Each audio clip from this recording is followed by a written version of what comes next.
এক আল্লাহর বান্দা 70টা বছর ধরে আল্লাহর ইবাদত করলো।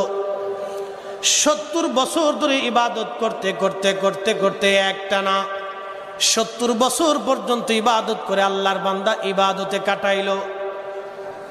70 বছরের দিন রাত 24 ঘন্টা আল্লাহর ইবাদত করলো। ইবাদত করার পরে শয়তান এবার তার পিছনে লাগলো। শয়তান বলল, হা দেখি বুজুর্গ, কত বছর তুমি ইবাদত করতে পারো। এবার এই বুজুর্গ 70 বছর পরে শয়তান একটা সুন্দরী নারীকে এই আল্লাহর আবেদ বান্দার প্রতি লালায়িত করে দিল।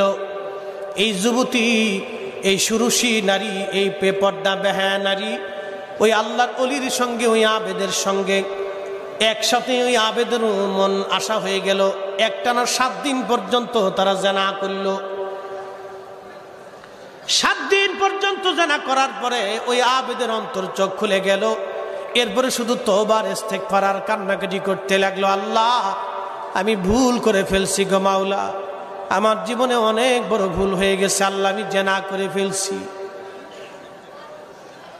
এরপরে লোকটা ওই এলাকা ছেড়ে অন্য এলাকায় চলে গেল। ক্ষমা চাইতে চাইতে সারা রাত দিন ভর ইবাদত করতে করতে খেয়ে না খেয়ে সে ক্লান্ত হয়ে গেল। সে লক্ষ্য করলো 12 জন ফকির মিসকিন এক জায়গায় বসে আছে, আর একজন ভদ্রলোক ওই 12 জন ফকিরকে প্রত্যেক দিন 12টা করে রুটি তারে দিয়ে যায়। 12 জনকে 12টা রুটি দিয়ে যায়। আল্লাহর বান্দা প্রত্যেক দিন 12টা করে রুটি দিয়ে যায়, 12টা করে রুটি বান্দা দিয়ে যায়। ওই আবেদ চিন্তা করলো, রে তাহলে আমি ক্ষুধার্ত, আমি তাদের কাতারেও যায় বসি। ওই আবেদ প্রচন্ড ক্ষুধা নিয়ে ওই 12 জন ফকিরের কাতারে এসে বসে গেল রুটির আশায়। সারাদিন শেষে ওই বান্দা 12টা রুটি নিয়ে 12 জন ফকিরের কাছে আসছে। 12 জনকে 12টা রুটি দিয়ে দিল। ওই আবেদও একটা রুটি পাইল, কিন্তু একজন ফকির মিসকিন একটা রুটি পাইল না, একজন বাদ গেল।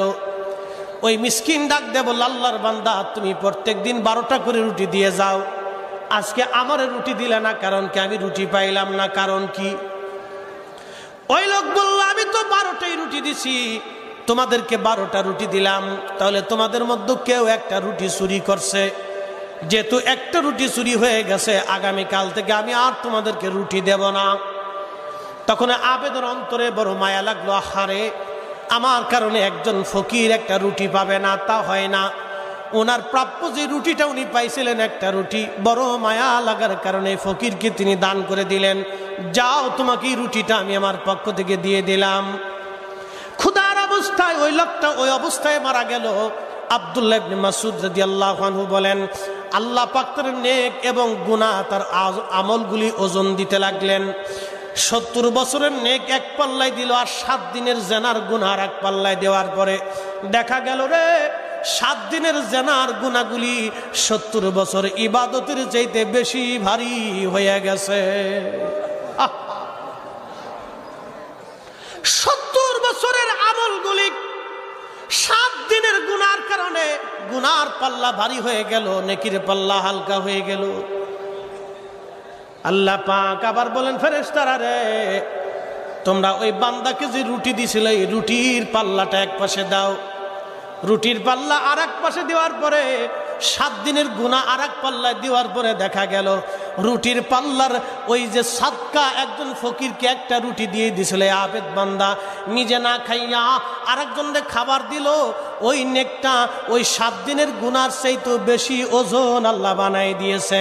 তার মানে 70 বছর ধরে ইবাদত করলে যেই নেক, একটা রুটি একজন অভুক্তকে খাওয়াইলে তার পরিমাণে বেশি নেকি আল্লাহ দিয়ে দিছে।